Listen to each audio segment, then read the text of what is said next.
कहानियों की दुनिया में लव टेल्स चैनल 2 पे आपका स्वागत है।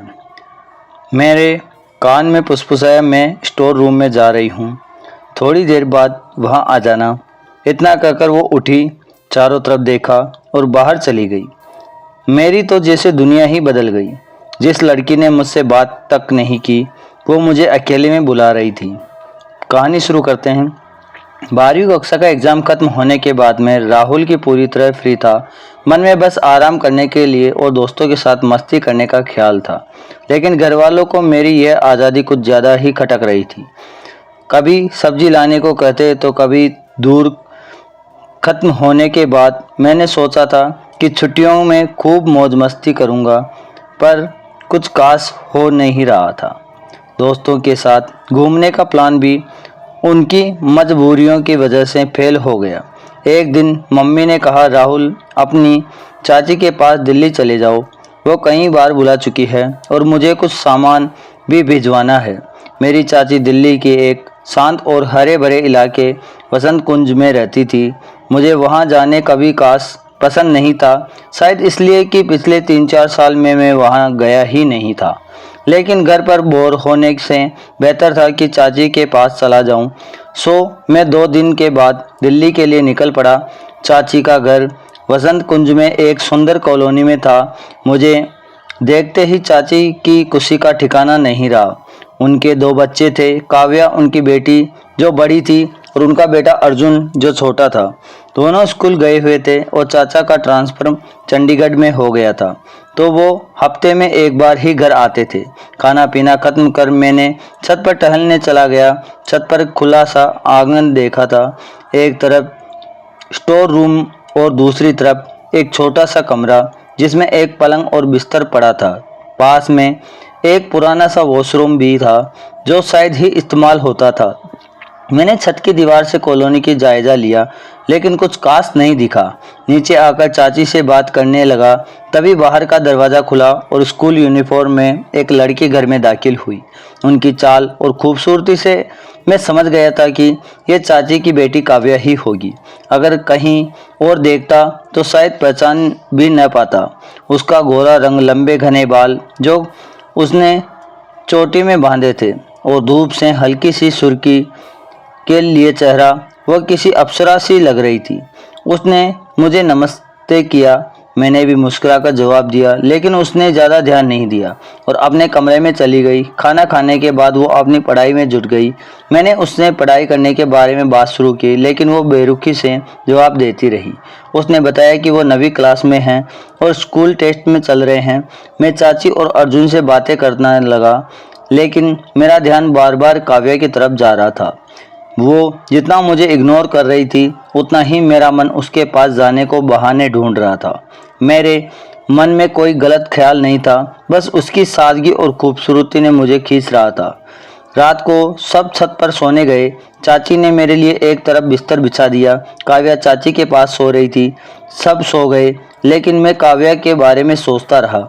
अंधेरे में वो दिख नहीं रहे थे, पर उसकी मौजूदगी का एहसास मेरे दिल को सुकून दे रहा था। न जाने कब नींद आ गई। सुबह चाची ने जगाया तो काव्या स्कूल जा चुकी थी। सारा दिन उसकी वापसी का इंतजार करता रहा, लेकिन वो लौटी तो वही रूटीन, पढ़ाई और इग्नोर। मैं अर्जुन के साथ बाजार गया और काव्या के लिए एक चॉकलेट खरीदी।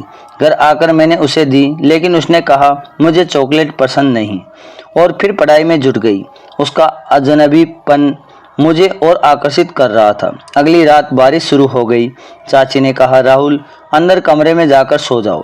कमरे में गुप्त अंधेरा था। मैं दीवार की तरफ लेट गया और नींद आ गई। अचानक बादल गरजने से मेरी आंख खुली।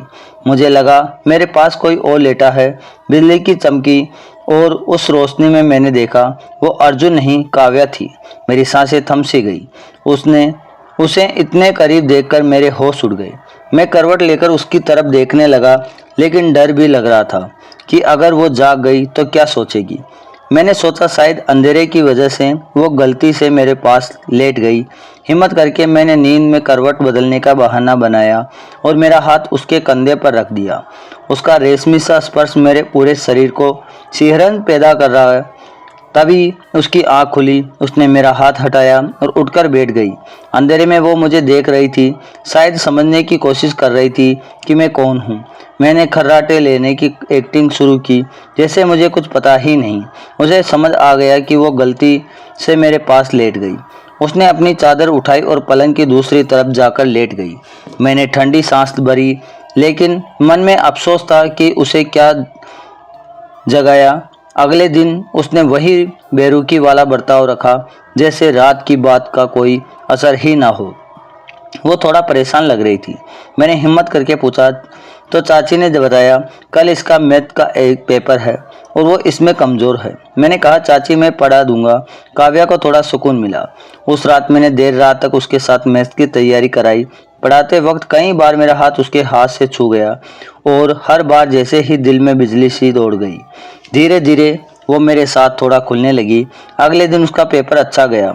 उसने खुशी से मुझे हाथ मिलाया और कहा, आपकी वजह से मेरा पेपर अच्छा गया, धन्यवाद। उसका नाजुक हाथ मेरे हाथ में था और मैं जैसे खुद को भूल गया। अगले 2 दिन हमारी खूब बातें हुई। वो अब मुझसे खुलकर हंसने बोलने लगी थी। तीसरी रात फिर बारिश शुरू हो गई।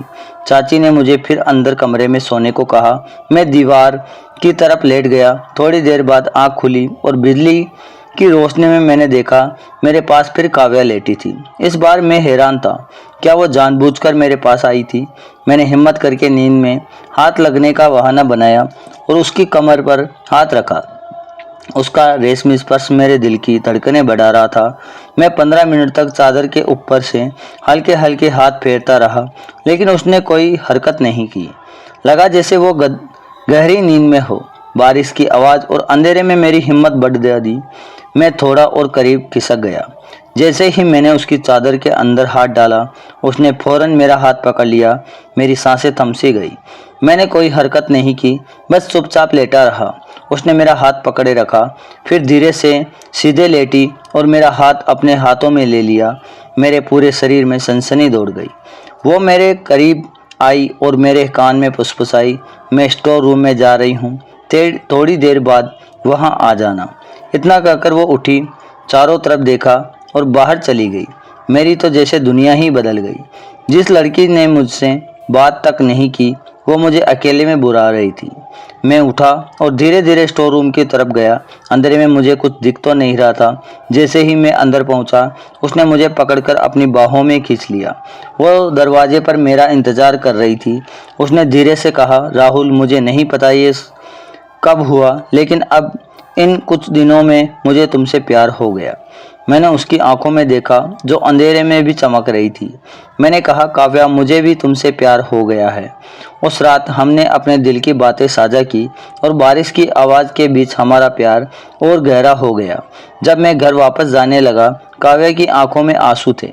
मैंने उसे गले लगाया और कहा, यह मत सोचना कि मैंने सिर्फ टाइम पास किया। मैं तुमसे सच्चा प्यार करता हूँ। घर पहुंचकर मम्मी पापा को तुम्हारे लिए रिश्ता भेजूंगा। उसने शर्म से नज़रें झुका ली। मैंने उसके आंसू पूछे और घर के लिए निकल गया। घर पहुंचने पर मैंने मम्मी पापा को सब बताया। वो काव्या से मिलने दिल्ली गए। चाची को भी कोई इंतजार नहीं था।